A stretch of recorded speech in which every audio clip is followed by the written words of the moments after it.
बिस्मिल्लाहिर्रहमानिर्रहीम। अस्सलाम वालेकुम। आप सबको विद BB2 चैनल पे खुश आमदीद। मेरी आज की वीडियो जो है वो लो ब्लड प्रेशर यानी जिसको हम मेडिकल टर्मिनोलॉजी में हाइपोटेंशन कहते हैं उसके बारे में है। आपने ये तो सुना होगा कि जो है ना फलां बंदे को ब्लड प्रेशर की बीमारी है और किसी को ब्लड प्रेशर कम भी हो जाता है। तो मेरी जो आज की वीडियो स्पेसिफिकली जो जिन लोगों को ब्लड प्रेशर जिनका कम हो जाता है वो उनके बारे में है। इससे पहले कि मैं मेन टॉपिक की तरफ हूँ, पहले तो ये मैं बताना ज़रूरी समझता हूँ कि जो है ये इसका मैकेनिज़्म क्या है। आपको पता ही होगा जो दिल का काम जो है बॉडी में वो खून सप्लाई करना है। दिल की जो जब धड़कन होती है तो वो मतलब वो कॉन्ट्रैक्ट कर रहा होता है और वो ब्लड को पूरी बॉडी में पुश कर रहा होता है। चार उसके चैम्बर्स होते हैं दिल के, जिसमें एक जो चैम्बर ये समझ लें कि जो फेफड़ों से साफ़ खून लेके आता है और जो है ना वो पूरी बॉडी को आगे सप्लाई करता है। इसी तरह जो दूसरा चैम्बर है वो पूरी बॉडी का जो यूज़ हुआ खून है वो जो है ना पहले हार्ट में आता है और फिर वो फेफड़ों में जाता है, वहाँ पे से साफ़ होके फिर इसी तरह ये प्रोसेस चलता रहता है नॉन स्टॉप। अब ये है कि जो दिल की जब मैंने जैसे बताया कि दिल जब कॉन्ट्रैक्ट करता है तो उसको जो है ना वो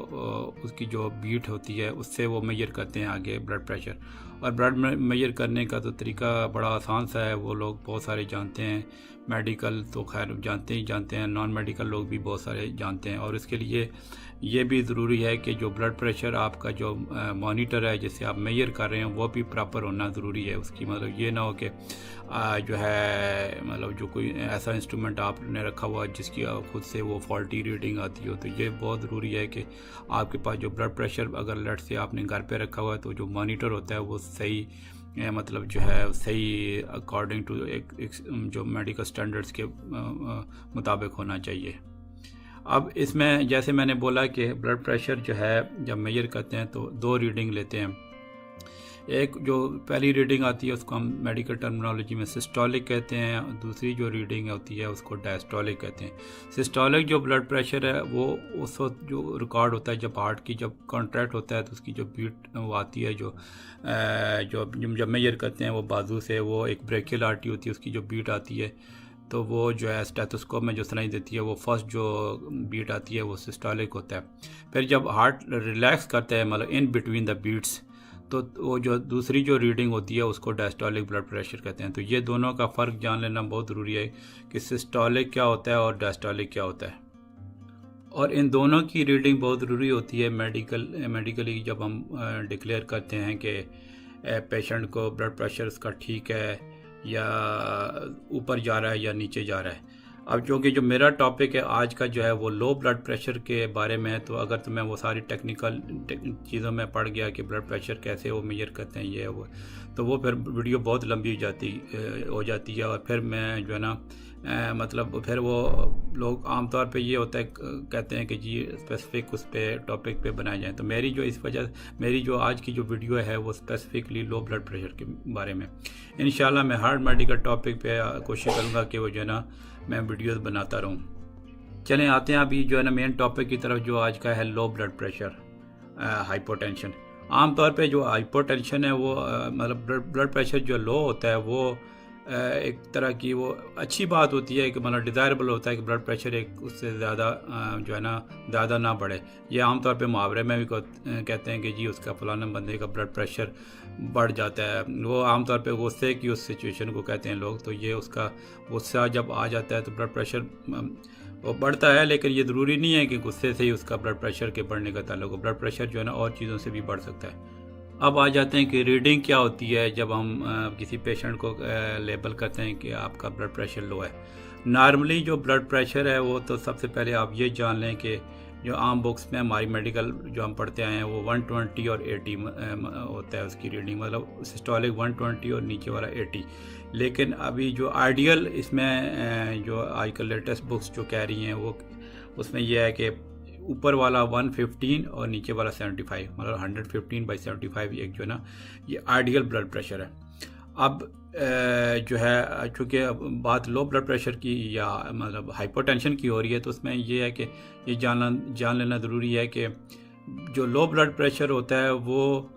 एक रीडिंग जो है, जब अब कोई बंदे को सिम्टम आना शुरू, जैसे सपोज फेंटिंग हो रही है या कुछ डिजीनेस हो रही है, तो ज़रूरी नहीं होता कि वो लो ब्लड प्रेशर की वजह से, वो किसी और वजह से भी हो सकती है। लेकिन जो लो ब्लड प्रेशर की हम जो कैटेगरिकली ये कहते हैं, जो मेडिकल टर्मिनोलॉजी में, कि अगर ऊपर वाला मतलब सिस्टोलिक 90 हो, नीचे वाला 60 हो, ये एक लिमिट है, मतलब लो नॉर्मल लेवल की, ठीक है।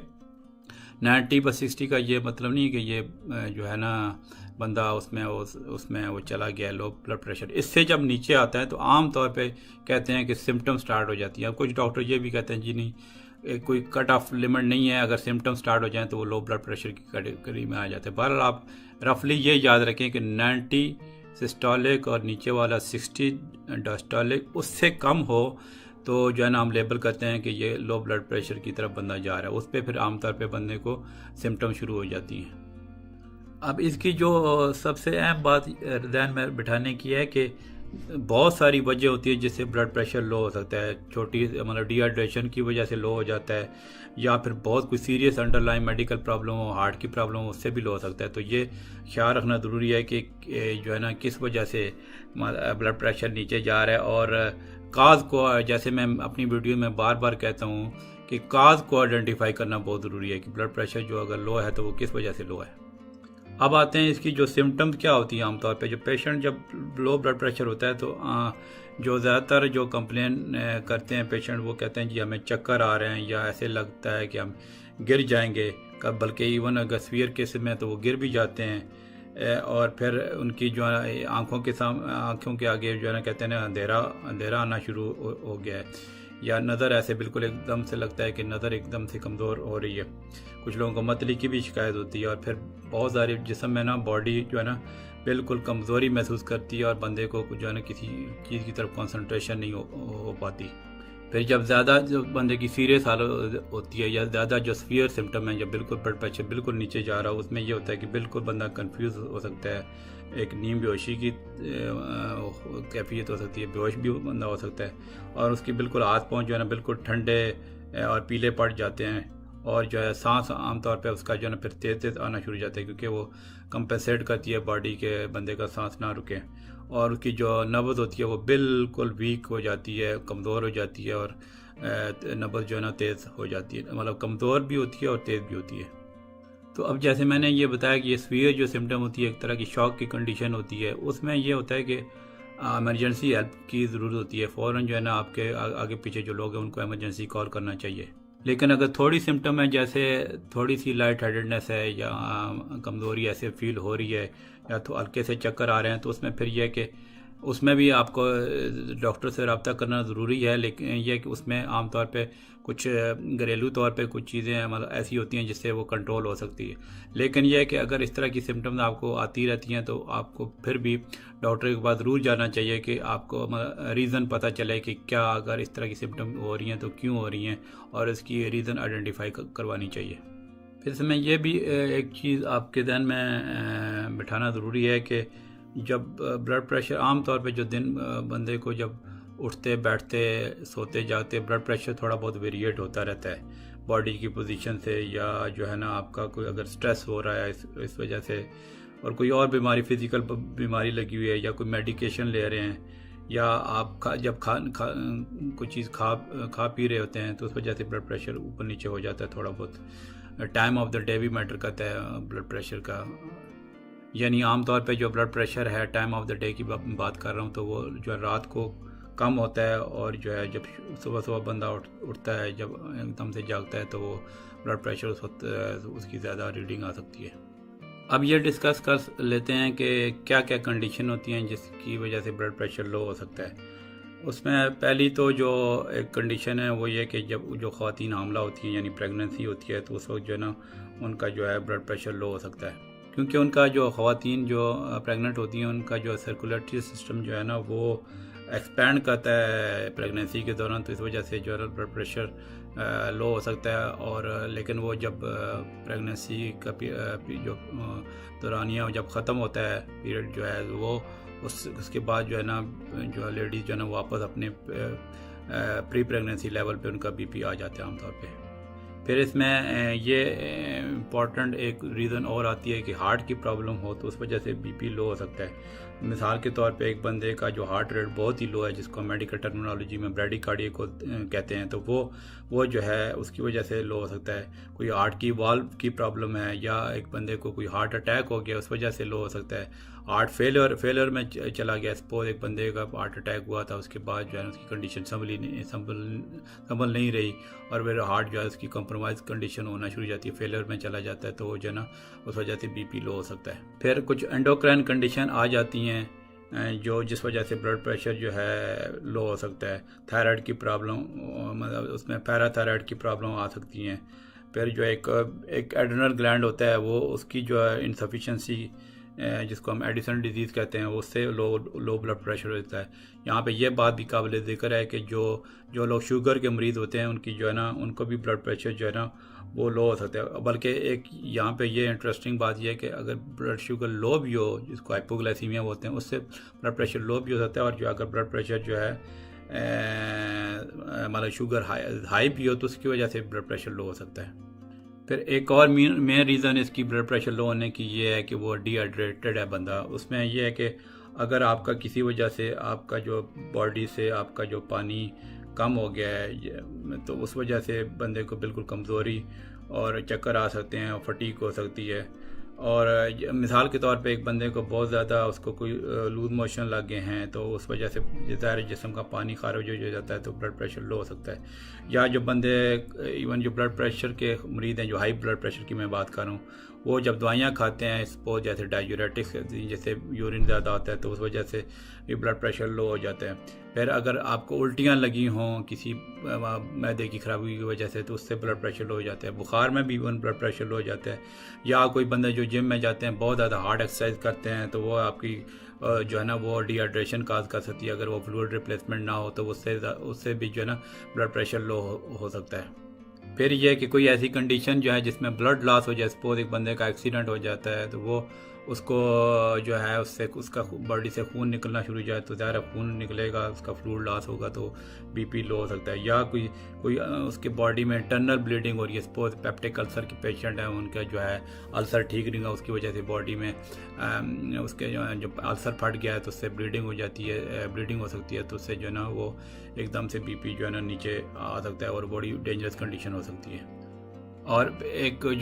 डेंजरस रीज़न है जो हमारे मेडिकल में जिसको नाम है सेप्टिसीमिया, उसमें ये होता है कि बहुत ज़्यादा अगर बॉडी को किसी उसमें सीवियर इन्फेक्शन हो जाए तो उसमें ये होता है कि जो है ना बहुत लाइफ थ्रेटनिंग जो है ना ब्लड प्रेशर लो हो सकता है, जिसको सेप्टिक शॉक बोलते हैं। ये जो सेप्टिसीमिया, ये मतलब इसका ये है कि आपका जो इन्फेक्शन है वो जो है ना बहुत सीवियर हो गया और वो इन्फेक्शन ब्लड स्ट्रीम में चला गया, जिसकी वजह से जो है ना सडन बीपी फॉल हो सकता है और वो शॉकिंग सिचुएशन हो सकती है। फिर लो ब्लड प्रेशर की एक और एमरजेंसी जो है ना देखने में आती है हमारे हॉस्पिटल्स में, जो जिसको हम बोलते हैं एनाफाइलैक्सिस। मतलब किसी चीज़ की कोई आपने ऐसी चीज़ खा ली जिसको आपसे जिसकी आपको एलर्जी है, वो जो है ना उससे ब्लड प्रेशर सडनली ड्रॉप हो सकता है। एलर्जी में मुख्तलिफ सिम्टम में ये आ सकते हैं, जैसे उनके जो है हाथों में या जिस्म में जो है ना वो दाने दाने एकदम से आ जाते हैं बड़े बड़े, और उसमें यह भी हो सकता है आपका सांस एकदम से फूल सकता है, तो बहुत ज़्यादा ख़ारिश भी हो सकती है, तो वो जो है या गला जो है ना बिल्कुल उसकी स्वेलिंग हो सकती है, आँखों की स्वेलिंग हो सकती है। तो वो जो है ना जो एलर्जी की कंडीशन है किसी भी वजह से, सपोज आप कोई आपको लट से कोई ऐसा वैनम है या कोई किसी चीज़ का जहर लग गया है, या सपोज कोई इंसेक्ट बाइट है या ऐसी चीज़ है जिससे भी एलर्जी हो जाती है, या किसी चीज़ आपको ऐसे एलर्जी जिससे वो आपको टच करती है, उससे भी बहुत ज़्यादा एलर्जी की प्रॉब्लम हो सकती है। तो वो जो है उसको ये सारे रिएक्शन को एनाफाइलैक्सिस कहते हैं, एनाफाइलैक्टिक शॉक उसमें होता है, उसमें ब्लड प्रेशर एकदम से लो हो सकता है और वो भी एक बड़ी डेंजरस कंडीशन होती है। फिर एक और बहुत बड़ी प्रॉब्लम आती है हमारी उसमें मेडिकल प्रैक्टिस में कि बंदे को वैसे ही कमज़ोरी है जिसको या खून की कमी है, जिसको अनीमिया कहते हैं, उसमें आयरन डेफिशिएंसी अनीमिया हो सकता है, विटामिन B12 डेफिशिएंसी अनीमिया हो सकता है, या किसी भी वजह से अनीमिया अगर हो जाए तो उससे जो है ना ब्लड प्रेशर लो हो सकता है। अब आ जाते हैं कि कुछ मेडिकेशन भी ऐसी होती हैं जिससे बीपी लो हो सकता है। अब जैसे फादम कुछ लोग जो डायूरेटिक्स इस्तेमाल करते हैं, सपोज जैसे फ्रूसीमाइड एक ड्रग आती है, हाइड्रोक्लोरोथेराजाइड ड्रग आती है, वो ये डायूरेटिक्स आमतौर पे हाई बीपी में इस्तेमाल होती हैं। इस वजह से जो है ना वो उससे सडन जो है ड्रॉप हो सकता है। या एक ड्रग आती है प्राजोसिन, वो भी एक ब्लड प्रेशर में यूज़ होती है। अल्फा ब्लॉकर्स वो भी जो है ना वो जो है हाई ब्लड प्रेशर में यूज़ होती है, तो वो जो है ना वो सडनली ड्रॉप कर सकती है। मतलब और बहुत सारी जो एंटी हाइपरटेंसिव ट्रीटमेंट, मतलब ज़्यादा ब्लड प्रेशर की जो ट्रीटमेंट है वो ब्लड प्रेशर को ज़्यादा लो भी कर सकती है। इस वजह से डॉक्टर जो है ना उनके प्रॉपर डोज लिखते हैं, उस डोज के मुताबिक लेनी चाहिए। अगर लट से किसी की डोज ज़्यादा ले लिया या बंदे को ऑलरेडी ब्लड प्रेशर कंट्रोल है, उसको वो बीपी की मेडिसिन दोबारा खा रहा है हाई ब्लड प्रेशर की, तो वो अगर वो रेगुलर उसका सही तरह वो चेकअप नहीं करा रहा तो उस ब्लड प्रेशर की मेडिसिन जो है ना लो हो सकती है, ब्लड प्रेशर को लो कर सकती हैं। इसमें एटिनोलोल भी आती है और बीटा ब्लॉकर ड्रग भी आती हैं। फिर इसमें जो है ना एक बीमारी होती है पार्किंसन डिजीज़, उसमें जो कुछ दवाइयाँ यूज़ होती हैं, मीरा पैक्स वगैरह, तो वो जो है ना उससे भी ब्लड प्रेशर लो हो सकता है। फिर एंटी डिप्रेसेंट आ जाते हैं, एक बंदा को डिप्रेशन का शिकार है, वो उससे ब्लड प्रेशर जो है ना वो लो हो सकते हैं। फिर कुछ जो ड्रग्स हैं जो मर्दों में जो यूज़ होती हैं इरेक्टाइल डिसफंक्शन में, उनकी वजह से जो है ना वो भी बीपी जो है ना उनकी वजह से लो हो सकता है। स्पेशली अगर वो जो है ना दवाइयाँ, अगर कोई बंदा हार्ट की प्रॉब्लम का शिकार है, उसके साथ हार्ट की प्रॉब्लम के साथ वो एक दवाई आती है वो नाइट्रोग्लिसरीन वगैरह खा रहा है, तो अगर इनके साथ ये वाली इरेक्टाइल डिसफंक्शन की ड्रग्स ली जाएँ तो ये सडन बीपी ड्रॉप हो सकता है और ये भी काफ़ी सीरियस सिचुएशन हो सकती है। अब ये लो ब्लड प्रेशर वाले जो पेशेंट्स जब हमारे पास आते हैं तो हम लो ब्लड प्रेशर की कुछ कैटेगरीज मतलब हैं जिसको हम उन पेशेंट को उन कैटेगरी में डिवाइड करते हैं कि ये ब्लड प्रेशर जो है किस वजह से इनका लो हो गया है। तो उस थोड़ी सी उस कैटेगरी को डिस्कस कर लेते हैं। उसमें एक जो बहुत बड़ी वजह आती है लो ब्लड प्रेशर की, मतलब टाइप कह रहा हूँ, उसको कहते हैं पोस्चरल हाइपरटेंशन या आर्थोस्टैटिक हाइपरटेंशन। उसमें ये होता है कि बंदा जब आप किसी अभी लट से लेटे हुए हो तो जब उठ के बैठता है सडनली या खड़ा होता है तो उस वजह से जो है ना वो बीपी जो है ना बहुत जो है ना लो हो सकता है। तो इसकी रीज़न ये होती है कि जो है नॉर्मली क्या होता है कि जब आप लेटे हों तो एक तरह का वो बैलेंस जा रहा है बॉडी को, तो लेकिन जब आप खड़े हो जाते हैं तो एकदम से स्पेशली खड़े हो जाते हैं तो आपका जो ब्लड वो ज़्यादा उसकी पूलिंग हो जाती है टांगों में, तो ऊपर वाले हिस्से को ब्लड प्रेशर जो है वो सही नहीं पहुंच रहा था। नॉर्मली क्या होता है कि हार्ट जो है ना मतलब बॉडी में अल्लाह ताला ने ऐसा सिस्टम बनाया हुआ है कि जो है ना वो ख़ुद ब खुद कंपनसेट कर लेता है, जो है ना ब्लड प्रेशर को कंट्रोल कर लेता है। मतलब कंट्रोल ऐसे होता है कि जिसमें हार्ट का आपका ऑटोमेटिक जो कंट्रोल की बात कर रहा हूँ कि आपका हार्ट रेट बढ़ गया या उनकी जो ब्लड वेसल्स हैं आपकी वो कंस्ट्रिक्ट हो जाती हैं ताकि जो है ना इनफ ब्लड जो है ना वो ब्रेन को पहुंच सके। तो ये एक तरह का नेचुरल कंपनसेटरी मैकेनिज़्म है। लेकिन जिन लोगों में ये नेचुरल जो कंपनसेटरी मैकेनिज़्म ख़राब हो जाता है किसी वजह से, तो उनको ये पोस्चरल या आर्थोस्टैटिक हाइपोटेंशन हो सकता है। अब जैसे कुछ कंडीशन होती हैं, ये जो नेचुरल प्रोसेस है जो है ना कंपनसेटरी जो है ना वो क्यों ख़राब होता है, तो वो उसमें ये होता है कि जो बंदा, जैसे मैंने पहले बोला कि ड्रग्स ले रहा है, हाई ब्लड प्रेशर अगर उसका है तो उससे ड्रग ले रहा है, तो वो जो है ना सारा वो कंपनसेटरी मैकेनिज्म जो है ना वो ख़राब हो सकता है। जैसे डायूरेटिक्स आते हैं, बीटा ब्लॉकर या कैल्शियम चैनल ब्लॉकर्स या इवन एस इनहिबिटर्स आते हैं जो ब्लड प्रेशर की हाई ब्लड प्रेशर की ट्रीटमेंट में जो दवाइयाँ यूज़ होती हैं, तो ये जो है ना ये जो है और एंटी डिप्रेशन वगैरह, तो ये जो है ये ब्लड प्रेशर लो काज कर सकती है। मतलब जो नेचुरल एक मैकेनिज़्म है ब्लड को कंट्रोल करने का, वो जो है इन मेडिसिन से वो ख़राब हो सकता है। इस वजह से वो ऑर्थोस्टैटिक जो है ना वो ब्लड प्रेशर लो हो जाता है। और इसको आमतौर पे ये बड़ी उम्र के लोगों में होता है, लेकिन यंग और हेल्दी पीपल में भी हो सकता है। स्पेशली अगर जो है ना वो एकदम से सिटिंग पोजीशन से या लाइंग जो है ना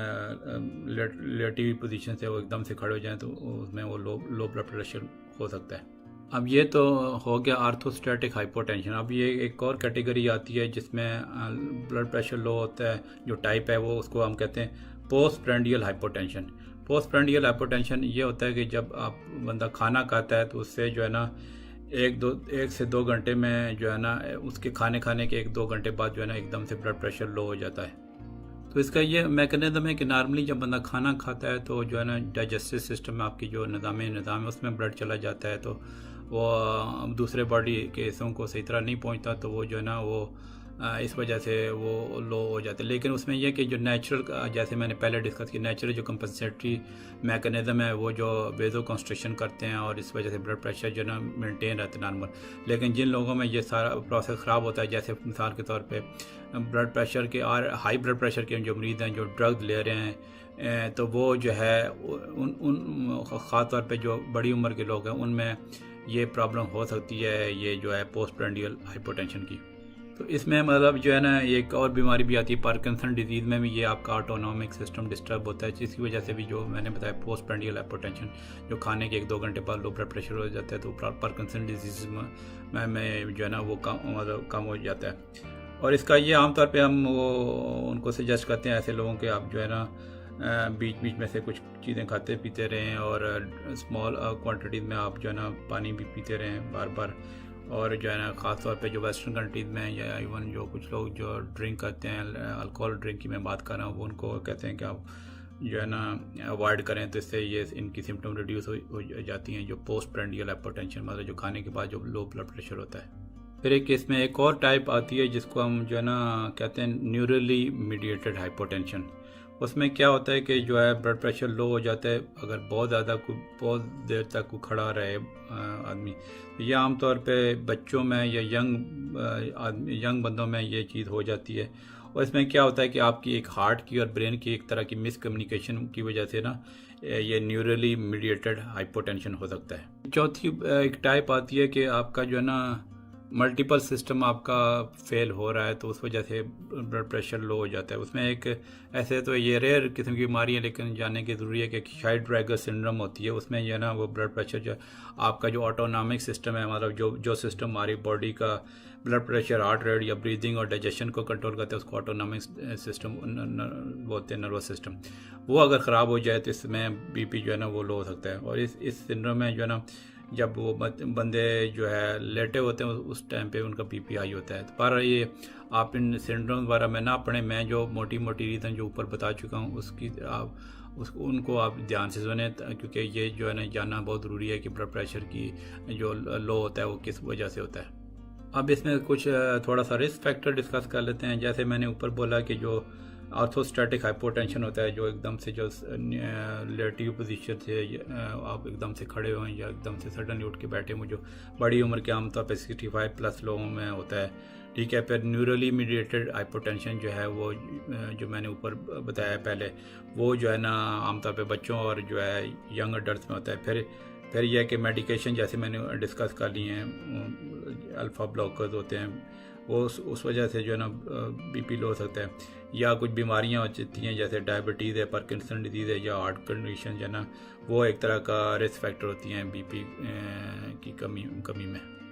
अब इसकी जब लो ब्लड प्रेशर होता है इसकी कॉम्प्लिकेशन क्या हो सकती है? एक तो ये है कि ज़ाहिर है जब बंदे को लो ब्लड प्रेशर शुरू में होता है तो उसको चक्कर आ जाए, वीकनेस हो जाती है, फेंटिंग हो सकती है, बंदा गिर भी हो सकता है, तो अगर गिर जाए तो उसको चोट आ सकती है। अगर बहुत ज़्यादा मतलब जो है शॉकिंग कंडीशन में चला गया, बिल्कुल लो हो गया है तो बीपी, तो वो जो है ना वो आपका जो चूँकि ब्लड प्रेशर लो है तो वो जो है ना वो ऑक्सीजन इनफ नहीं सप्लाई करेगा ब्रेन को, तो वो ब्रेन या हार्ट को, तो वो जो है ना ब्रेन और हार्ट का डैमेज हो सकता है। ये एक बहुत इमरजेंसी कंडीशन है जब उस वक्त जो होती है जब बिल्कुल ही आपका बीपी लो हो जाए। अब आ जाते हैं कि इसको ना ब्लड प्रेशर के लो ब्लड प्रेशर के जो पेशेंट्स होते हैं उनको हम डायग्नोज कैसे करते हैं कि इनको क्यों ब्लड प्रेशर की लो ब्लड प्रेशर की रीज़न डायग्नोज कैसे करते हैं। उसमें सबसे पहले तो जो हमारे एक ट्रेडिशनल तरीक़ाकार जो है वो ये कि प्रॉपर हिस्ट्री लेते हैं, फिर एग्जामिन करते हैं, पेशेंट से सारी चीज़ें पूछते हैं कि कोई ड्रग तो नहीं ले रहे, कोई और बीमारी तो नहीं है। तो वो हिस्ट्री और एग्जामिनेशन करने के बाद उसके बाद फिर हम जो है मेजरमेंट्स वगैरह लेते हैं उसकी ब्लड प्रेशर की। तो और फिर यह कि कुछ जब फिर आगे फिर हम टेस्ट वगैरह लेते हैं, जैसे ब्लड टेस्ट है, अगर सपोज बंदे को शुगर की लो तो नहीं होगी, इसको हाइपोग्लाइसीमिया कहते हैं, या इवन या ज़्यादा है सपोज डायबिटीज़ का, जैसे मैंने पहले बताया लो शुगर की वजह से या हाई शुगर या डायबिटीज़ अगर कंट्रोल ना हो रही हो उस वजह से बीपी भी लो हो सकता है। तो इसमें ये सारी रीज़न हम फाइंड आउट करने की कोशिश करते हैं कि ये क्यों बीपी लो हो गया है। फिर इसमें जो है एक और बहुत इंपॉर्टेंट इन्वेस्टिगेशन हम करवाते हैं वो कि ईसीजी जब कराते हैं तो वो तो काफ़ी लोगों को पता है कि ईसीजी एक तरह का हार्ट का टेस्ट होता है। इसमें कोई अगर हार्ट के रिदम में इरेगुलरिटीज़ हैं या कुछ लेट्स से वेल्वुलर प्रॉब्लम है तो ईसीजी में वो डिटेक्ट हो जाती हैं। तो ये बहुत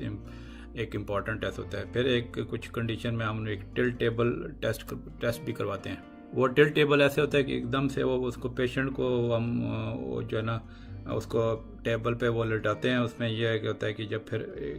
उसको हॉरिजॉन्टल से उस तरह स्टैंडिंग पोजीशन में लेके आते हैं तो उससे वो एक तरह की डिटेक्शन होती है लो ब्लड प्रेशर की। अब कुछ बात कर लेते हैं कि जब मैनेजमेंट की, तो मैनेजमेंट में यह है कि पहले तो जैसे मैंने बोला कि अगर माइल्ड सिम्टम्स हों तो घरेलू तौर पे भी पेशेंट जो है ना फौरी तौर पे ट्रीट किया जा सकता है। मतलब घर में कुछ अगर आप जो है थोड़ा सा अगर आपको नॉलेज है कि अगर लो बीपी हो तो क्या करना है तो उसमें वो पेशेंट ठीक हो सकता है। लेकिन ये कि ये चीज़ें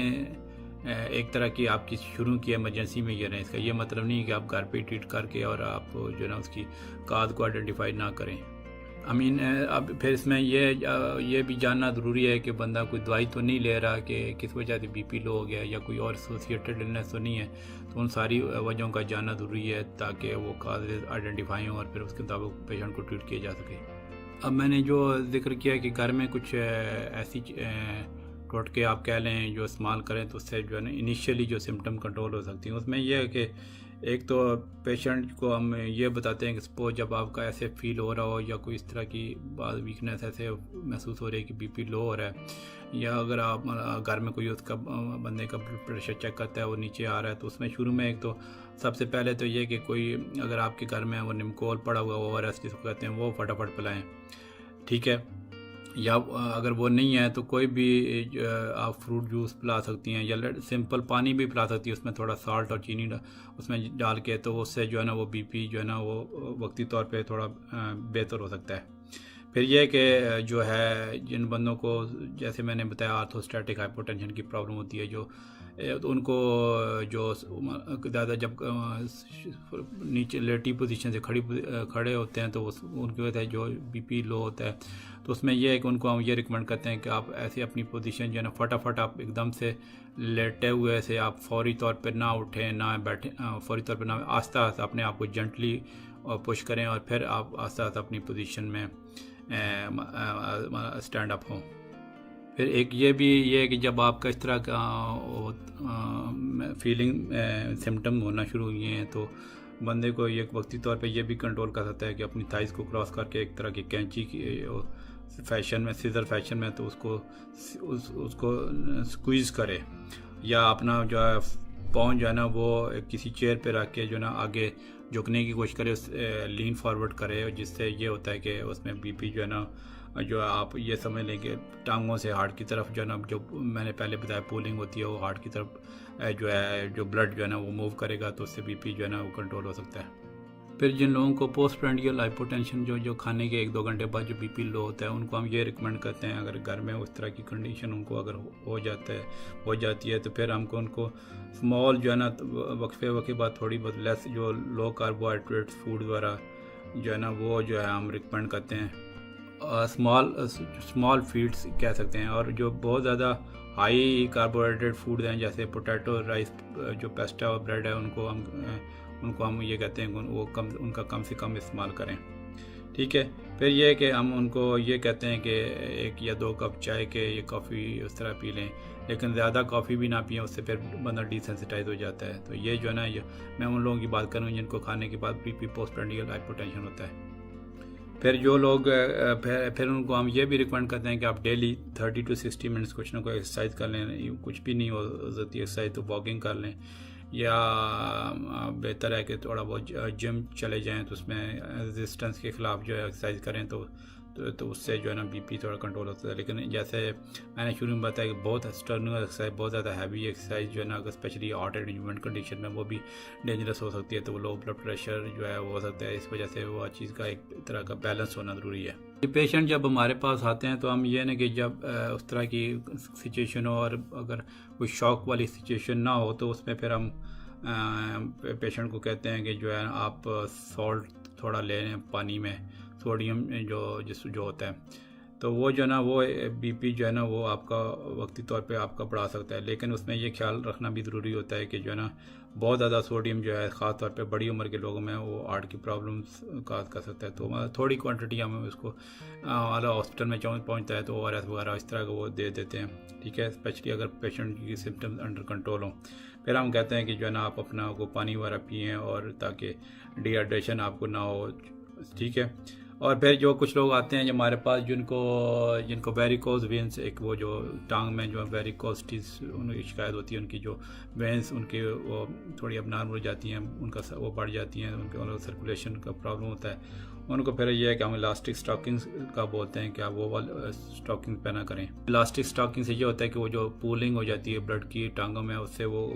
पूलिंग कम हो सकती है। आमतौर पे जो थोड़ी बहुत लो ब्लड प्रेशर की प्रॉब्लम, उसमें आमतौर पे इन्हीं चीज़ों से पेशेंट ठीक हो जाते हैं। लेकिन तो कुछ केस में दवाई देने की ज़रूरत पड़ती है। वैसे आमतौर पे दवाई जैसे मैंने बोला इस्तेमाल नहीं होती। उसमें